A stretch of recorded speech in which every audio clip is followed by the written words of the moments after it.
This is Joann Erenhouse, your host, and I'm here today at the Bugbee Senior Center. I'm going to be talking with Mark Bradley, who is the director. And glad to be here. So sit back, relax, and we're going to find out all about what's going on at the Bugbee. So, Mark, thank you so much for being willing to do this today. Oh, it's my pleasure. Thanks for the opportunity. Yeah, I know we're going to have a good time. And to start off, I want to make sure that I ask you, first of all, can you give us a little overview of what the Senior Center provides? You know, what kind of programs and things do you have? Yeah. So the mission of Bugbee Senior Center, the core of what we do is to keep people active and connected and engaged and healthy. So all of our programs, and when we're developing new programs, generally has a social component. So Meals on Wheels, you can think of that as delivering nutrition, but it's also having a friendly face come to see you every day. And so for some of our participants, it might be the only person they see that day. For the center, everything revolves around lunch. And lunch is not just about the food. It's definitely about getting together with your friends. And even our programs, there's very little that happens here where you're not in touch with somebody else. So beyond the nutrition program, we have a whole variety of different types of fitness classes, from Tai Chi and yoga. Oh, nice. We started doing cardio drumming, which is really Oh, fun. no kidding. What is cardio drumming? It's a cardio routine. Instead of having a drum, there's a medicine ball, and we actually use virtual instructors on the screen, and so they play music and give you a little choreography. That sounds like great fun. It's really fun. Wow. There may be some times that you have found staff testing out new videos. We have different affinity groups. We have a book club, knitting groups, quilting, arts and crafts. We partner with some of the other organizations in town. So Aqua Aerobics is up at at the aquatic center. Pottery classes at Craft Studies that just moved into White River Junction. Nice. So so it's busy. Today, we actually just next door to where we're talking is one of our Bugbee Talks series. And today's speaker is Pippa Drew, who's giving a presentation on Vermeer and his paintings and all the secret messages in them. And Ooh. yeah. Mark, before we get any deeper into this, Bugbee's in White River Junction. And what's your phone number in case people want to register to come to these programs? It's 802-295-9068. Okay, great. Yeah. I hope you wrote that down, everybody. We'll say it again later. Yeah, that sounds amazing. I mean, I know you do a lot because I actually read your newsletters. And I say, why am I living in Chester? I'd love to come up here. But the thing is, you do offer a great variety of activities. And I think you do also offer trips. Yeah, we do usually about 5 regional field trips per year. So this year, our mystery trip was a Lake Champlain cruise. The big one is always the Foster's Clam Bake over in York, Maine. We went down to Mohegan Sun Casino in Connecticut. This year, in addition to the regional trips, we kind of realized the Upper Valley has just a whole lot of really interesting places to go. Maybe the kind of place that you've been in once and it was fun, or that you've heard about but never been to. And it's nice because if your friends are here at the Senior Center or you're looking to make new friends, now you have an excuse to go, like St. Gaudens. Like I love St. Gaudens, but it's not often I'm going to go by myself, Exactly. So these mini trips are nice because they come meet at the center, sort of plan out what they're going to do, and then they head somewhere local and, can carpool there and eat lunch at a local restaurant. Right. So those have been really fun. I could see why they would be popular. Yeah. Nice. You're like the cruise director. Well, Susan is. My job is just to make sure everybody can do their job. Yeah. Thank you, Susan. And I want to ask you a couple of more questions about that. Sure. Who are the population that you serve here? Who do Yeah. you serve? Who can come? Yeah. So pretty much anybody can come. We don't we don't check IDs at the door. Um, we're located in White River Junction, and it's a town-owned facility. So I would say probably a good 2/3 of the people come from Hartford. But we also see people from Norwich. We see a few people from West Lebanon, certainly from Heartland, and from Sharon. There's a few people that sort of live between here and Woodstock and split their time between here and the Thompson Center. So That's rather really, nice. really from all over the Upper Valley. Great. Yeah. Hartford's kind of, a regional Well, destination. you have a real connectivity to other highway systems here. You have Yeah, 89, yeah. 91. You can go anywhere from here. So I imagine any place else can get here. Yeah, and we got Tri-Valley Transit stops in White River. Advanced Transit has several routes that run nearby. So people could arrange to get a ride here. Oh yeah, Excellent. absolutely. Excellent. Thank you. Well, I think I'd like to ask, I'm looking at my list here because I have so many questions for you. I met you when you first became director, and unfortunately you started right before COVID. So I'm just wondering, how did you find your way here, and how did you become director? That's a good question. Yeah. Well, I guess how far back do you want me to go? Well, don't go back to kindergarten. Yeah. Well, I started. Whatever you're comfortable with. Yeah. I started my career in performing arts. I was a classically trained musician. I played clarinet, and after I finished my studies, I'm from the States, but I studied up in Montreal at McGill University. I didn't know that. It was wonderful, and was mostly doing chamber music or working on new music with living composers and having a great time of it.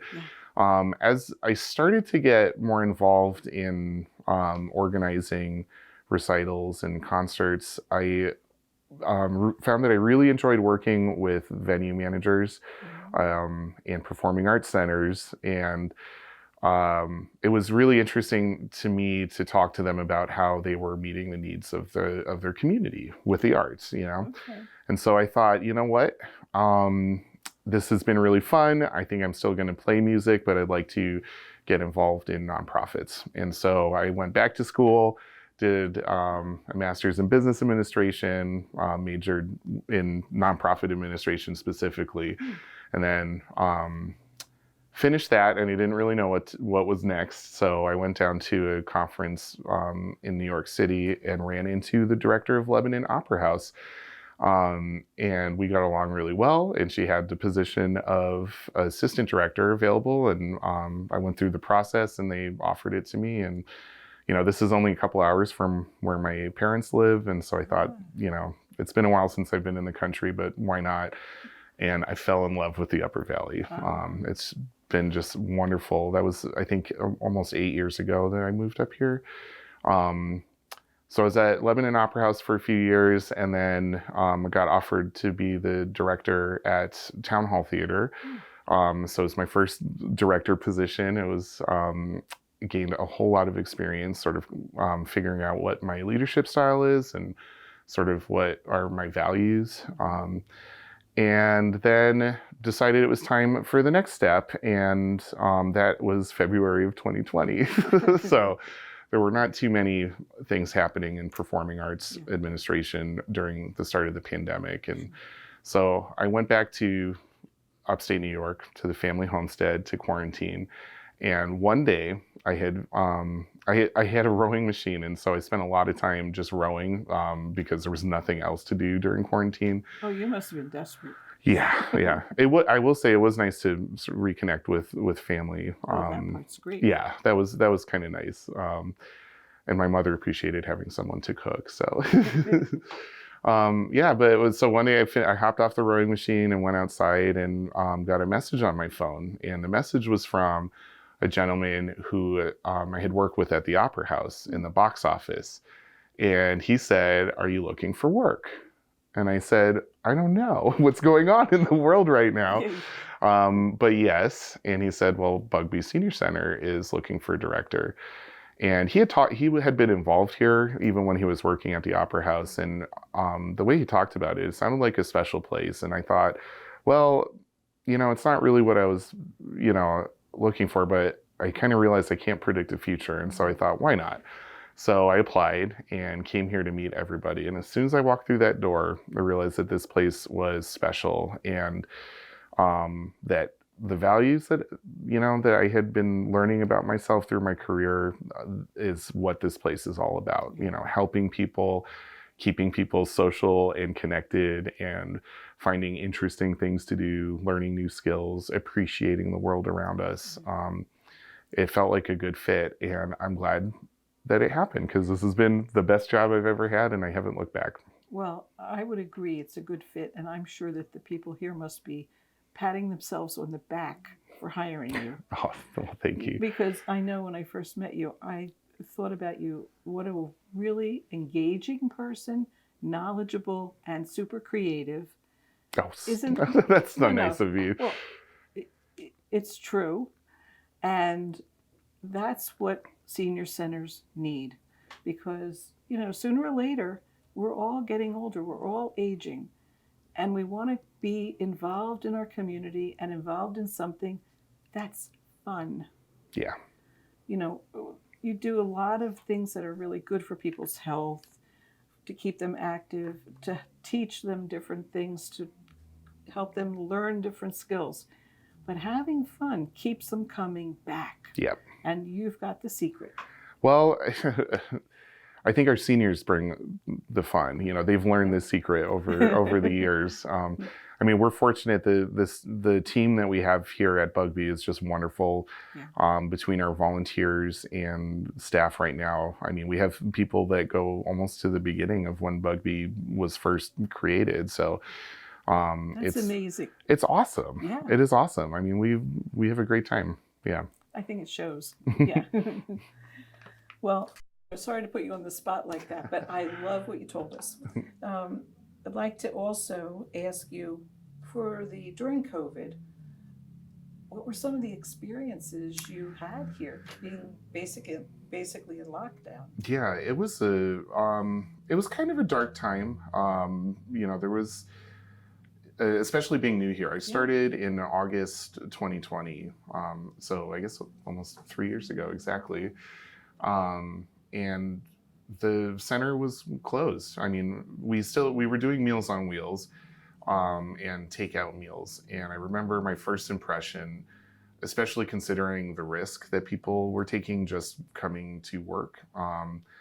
Nobody questioned it. It was like, we have to get the meals out, and so that kind of kept us going, I think, and kept a lot of our seniors going, because we were just so worried what would happen if people stopped coming to the center. Were they going to eat? Well, that's it.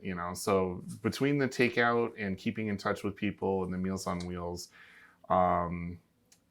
it was an interesting time, because I was kind of new to this world. Right. So welcome to this world. Right.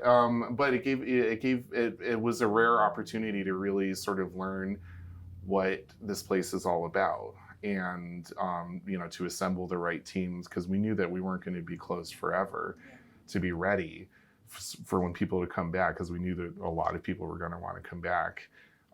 It was reopening was definitely difficult, sort of dealing with masks and social distancing and making sure that we were following public health guidance. But we realized that everybody here just has such a sense of humor. We were able to get through it, and even on the hardest days, it was just so nice to be together. It's wonderful. Yeah.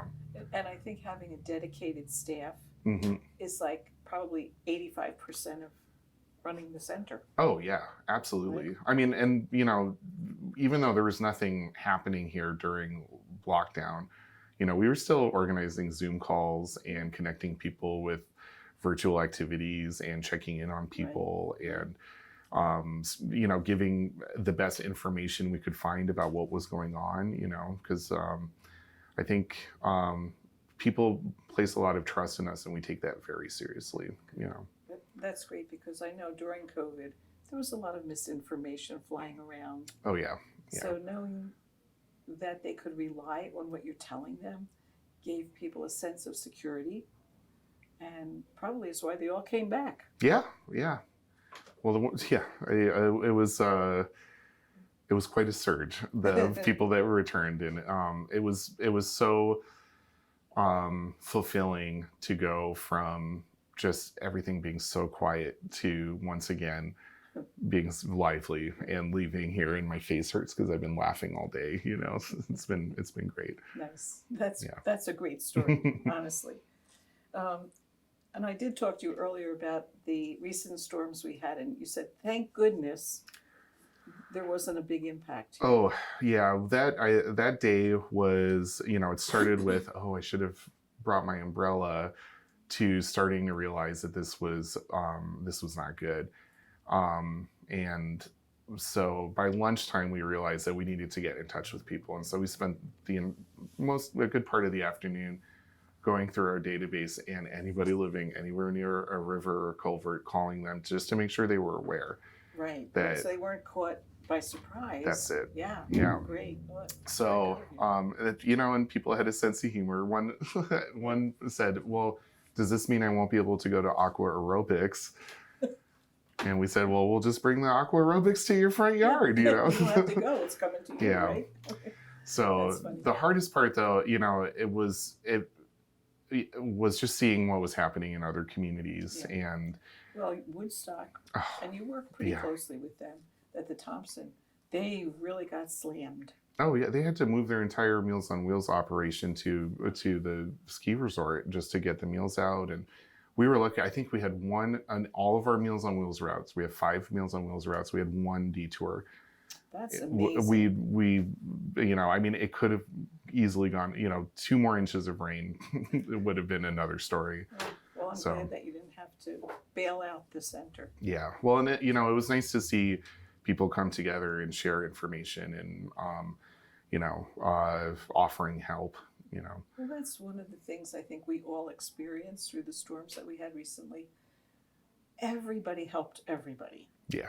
And that's one of the reasons that I personally love living in Vermont, because it really does make you feel good about your fellow man and fellow woman.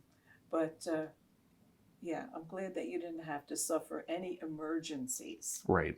Yeah, we didn't miss 1 hour of activity here. Good. So, Great.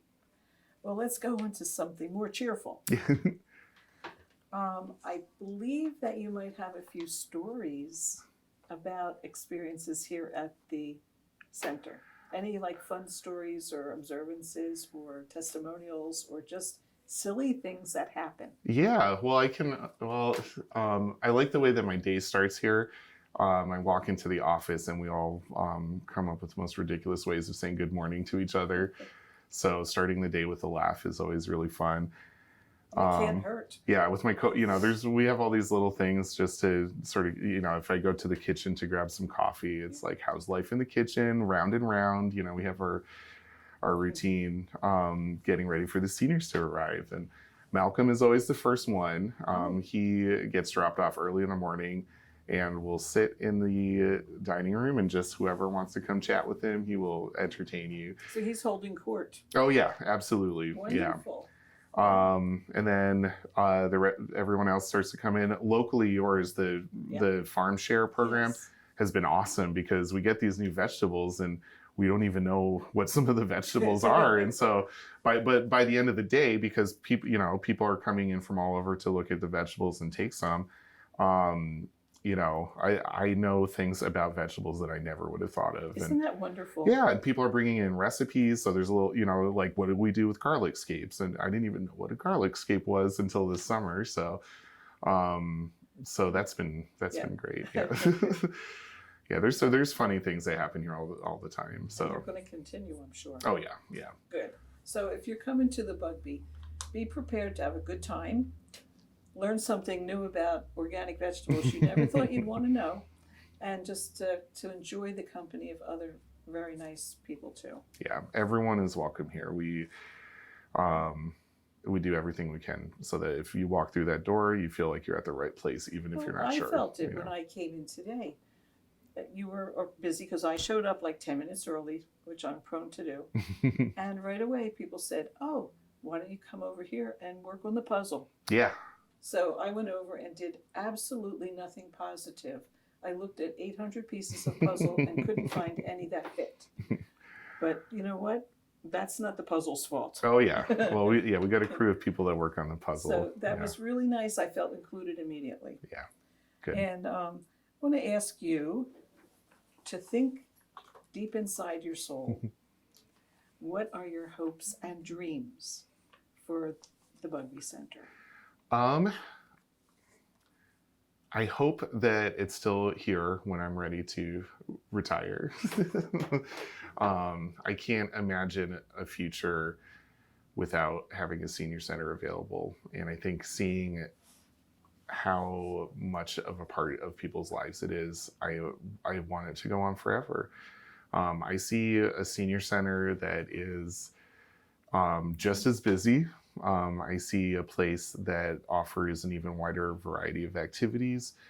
I see a well taken care of building that is big enough for all the people that are going to be aging from home. It might be full. Yeah, It might be pretty full. Yeah. But that's great. Yeah. And I see a community that continues to support us. You know, Yes. I think civic engagement and community engagement and volunteering and donating is, I mean, a huge part of what keeps us running. How can people donate to the Bugbee?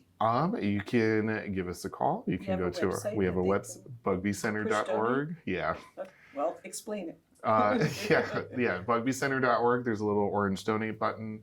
You can give us a call. We can talk over the phone or send in mail or just swing by the center. Swinging by is usually the best because we love seeing people at the front desk for any reason. And then once they're here, they're going to be hooked. Yeah, might as well grab some lunch, you know, work on the puzzle, see what activities are going on. We come to this wonderful library. So, yeah. Excellent. And I think we both apply for town funding. Yes, And I think it's important that the town, and your town is Hartford. Oh yeah, it's White River, Hartford, West Hartford, Quincy, and Wilder. Wilder. Yeah. Well, I want people to realize Yeah. that they all have a stake in this. Mm-hmm. Okay, and I want to also make sure that everybody's aware when you're going to your March ballot and you see that Senior Solutions is asking for money and says that, you know, we help blah, blah, blah, blah. We're not double dipping. We're not taking away because these guys are doing the work. All we do is take the federal money that comes through the Department of Aging and Independent Living and pass through whatever they give us to give to our providers. And we don't take any town money for Meals on Wheels and things like that. That is all done locally right here by the senior center. And I want to acknowledge that and let the public know. Yeah, well, the support from the town, I mean, the facility is owned by the town. Yeah. They contract us to provide services. And so I think it's really important to maintain that level of support just because, you know, food costs are going up, and people are getting older. So things are more expensive and we need more food to go around, right. You know, and a lot of people don't realize the congregate meals, like we don't charge for it. We invite people to donate, and I will tell you, everybody who comes in usually does, but we're not going to turn anybody away. And where else can you get a hot meal for $6, you know, as a senior? You know, 3 courses, full service. Stop, I'm going to come now. Inflation is not stopping. Right. So whatever increases we were able to get this year, it's not going to keep pace with inflation. Mm-hmm. You guys are always going to have to be fundraising and asking for some help because there's no way that your organization can possibly match inflation. So I'm putting a plug in there for you guys, all right?